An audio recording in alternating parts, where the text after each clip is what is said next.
12వ రోజు పారాయణము చతుర్వింశాధ్యాయము అత్రి మహాముని చెబుతున్నాడు. అగస్త్య కార్తీకమాస శుక్ల ద్వాదశిని హరిబోధిని అంటారు.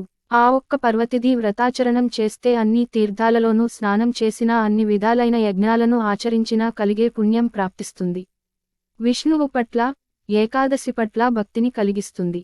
సూర్యచంద్ర గ్రహణ పర్వాల కంటే గొప్పది, ఏకాదశి కంటే 100 రెట్లు మహిమాన్వితమైనది అయిన ఈ ద్వాదశి నాడు ఏ పుణ్యం చేసినా పాపం చేసినా అది 1,000,000 రెట్లుగా పరిణమిస్తుంది. అంటే ఈ ద్వాదశి నాడు ఒకరికి అన్నదానం చేసినా 1,000,000 మందికి అన్నదానం చేసిన పుణ్యము, ఒక్క మెతుకు దొంగిలించినా 1,000,000 మెతుకులు దొంగిలించిన పాపము కలుగుతాయి. ఓ వేళ ఏ రోజుకైనా ద్వాదశి గడియలు తక్కువగా ఉన్న పక్షంలో ఆ స్వల్ప సమయమైనా సరే పారణకు ఉపయోగించాలేగాని ద్వాదశి దాటిన తరువాత పారణం పనికిరాదు. పుణ్యాన్ని కోరేవారెవరైనా సరే ఏ నియమాన్నైనా అతిక్రమించవచ్చును గాని ద్వాదశి పారణను మాత్రం విసర్జించకూడదు. ఏకాదశి తిథి నాడు ఉపవాసం ఉండి మరునాడు ద్వాదశి తిథి దాటిపోకుండా పారణ చేయాలి. తద్వారా కలిగే శ్రేయస్సుని శేషసాయి చెప్పాలేగాని శేషుడు కూడా చెప్పలేడు. ఇందుకు అంబరీషుని కథే ఉదాహరణ. అంబరీషోపాఖ్యానము.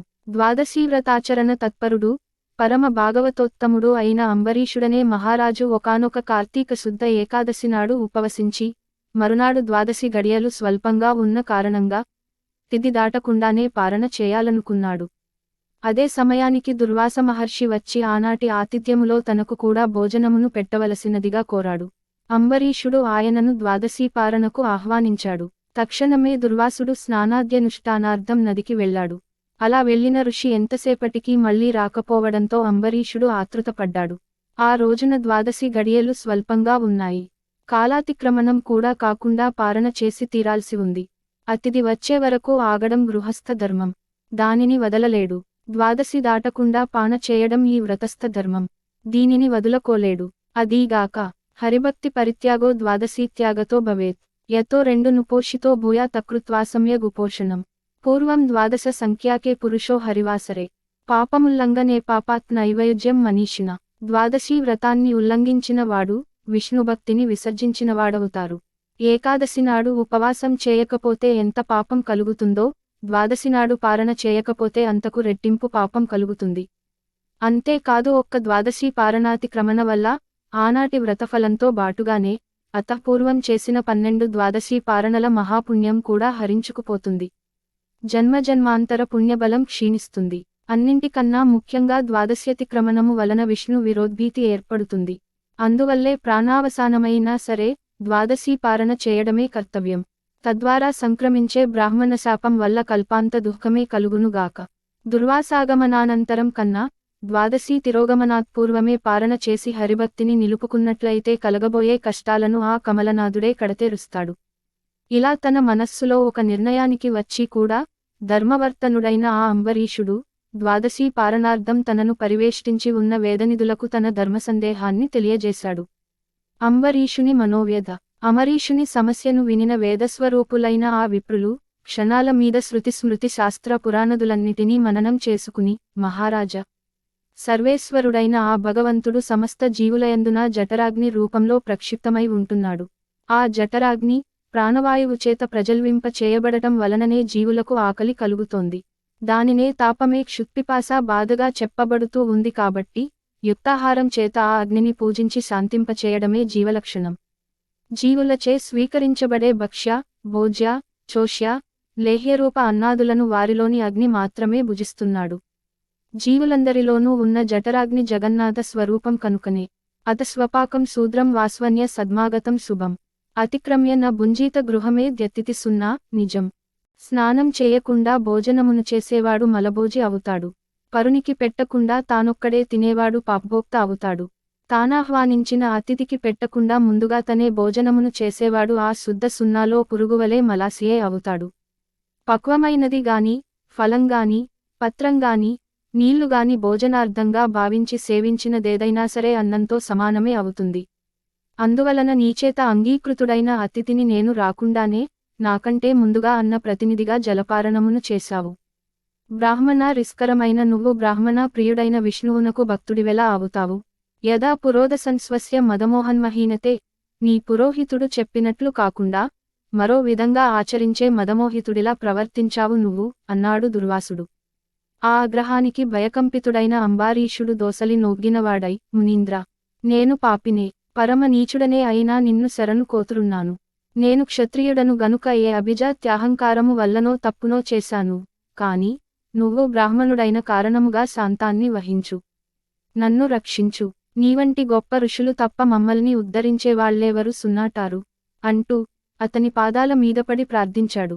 అయినా సరే ఆ దుర్వాసుని కోపం తగ్గలేదు. మణిమకుటాన్ని ధరించే ఆ అయోధ్యాపతి శిరస్సును తన ఎడమకాలితో తన్నివేశాడు. రవంత ఎడంగా వెళ్ళి ఎవరికైనా కోపం వచ్చినప్పుడు ప్రార్థిస్తే వాళ్ళు శాంతులవుతారు.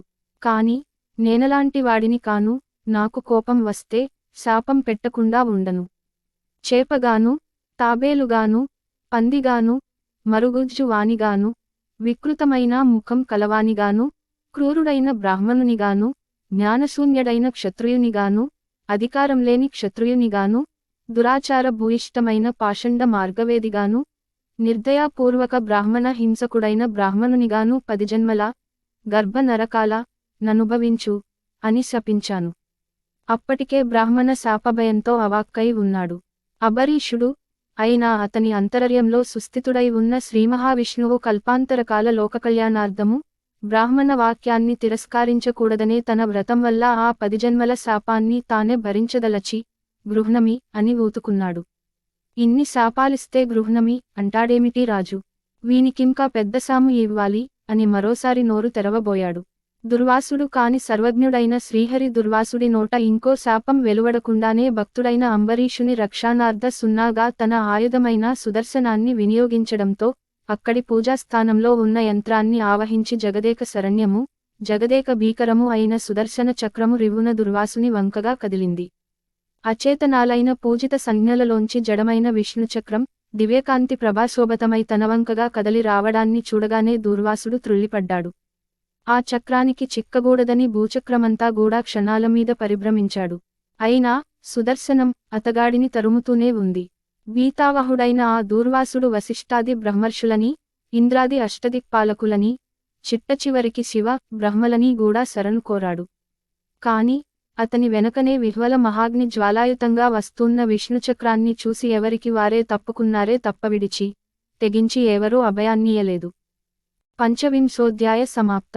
ఈ విధంగా ప్రాణభీతుడైన దుర్వాసుడు సంభవిత లోకాలన్నీ సంచరించి చిట్టచివరగా చక్రపాణి అయిన విష్ణువులోకాన్ని చేరాడు. హే బ్రహ్మణ ప్రియ, మాధవ, మధుసూదన, కోటి సూర్యులతో సమానమైన కాంతిని వేడిని కలిగిన నీ సుదర్శన చక్రం నన్ను చంపడానికై వస్తూ ఉంది. బ్రాహ్మణ పాదముద్ర సుశోభిత మనోరస్కుడవైన నువ్వే నన్ని ఆపద నుంచి కాపాడాలి అని ఘోషిస్తూ సర్వేశ్వరుడైన ఆ శ్రీహరినే శరణు కోరాడు. విలాసంగా నవ్వాడు విష్ణువు. దూర్వాస, ప్రపంచానికి నేను దైవాన్నైనా నాకు మాత్రం బ్రాహ్మణులే దైవాలు. కాని నువ్వు సద్బ్రాహ్మణుడవు, రుద్రాంశ సంభూతుడవు అయి ఉండిగూడా అంబరీషుణ్ణి అకారణముగా శపించావు. పారణకు వస్తానని చెప్పి స్నానార్థమై వెళ్ళిన నువ్వు సకాలానికి చేరుకోలేదు. ఆలస్యంగా రాదలుచుకున్న వాడివి నీ కోసం ఎదురుచూడకుండా 12 గడియలు గతించిపోకుండా పారణ చేయడానికి అనుమతినైనా ఇయ్యలేదు. 12 దాటిపోవడానికి కొన్ని క్షణాలు మాత్రమే వ్యవధి ఉన్న సమయంలో వ్రతభంగానికి భయపడి మంచినీళ్లను తీసుకున్నాడే గాని ఆకలితోనో నిన్నవమానించాలనో కాదు. అనాహారేపి యచ్చస్తం శుద్ధ్యర్థం వర్ణినాం సదా. నిషిద్ధాహారులకు కూడా జలపానము దోషము కాదని శాస్త్రాలు చెబుతుండగా అదేమంత తప్పని నువ్వు శపించాల్సి వచ్చింది. ఆత్రేయ, నువ్వెంత కటువుగా మాట్లాడినా కూడా అతగాడు నిన్ను వినయపూర్వకంగా శాంతించుమని వేడుకున్నాడేగాని కోపగించుకోలేదు గదా. అయినా సరే ముముక్షువైన అతగాడిని నువ్వు 10 దుర్భర జన్మలను పొందాలని శపించావు. నా భక్తులను రక్షించుకోవడం కోసం నీ శాపాన్ని నిమిషంలో త్రిప్పివేయగలను. కాని బ్రాహ్మణ వాక్యము వట్టిపోయిందనే లోకాపవాదము. నీకు కలగకుండా ఉండడం కోసం ఆ భక్తుని హృదయములో చేరి నీ శాపాన్ని సవినయంగా స్వీకరించినవాడిని, నీ శాపాన్ని అంగీకరిస్తూ గృహ్ణామి అన్నవాడిని నేనేగాని ఆ అంబరీషుడు మాత్రం కాదు. అతనికి నీవిచ్చిన శాపం సంగతే తెలియదు.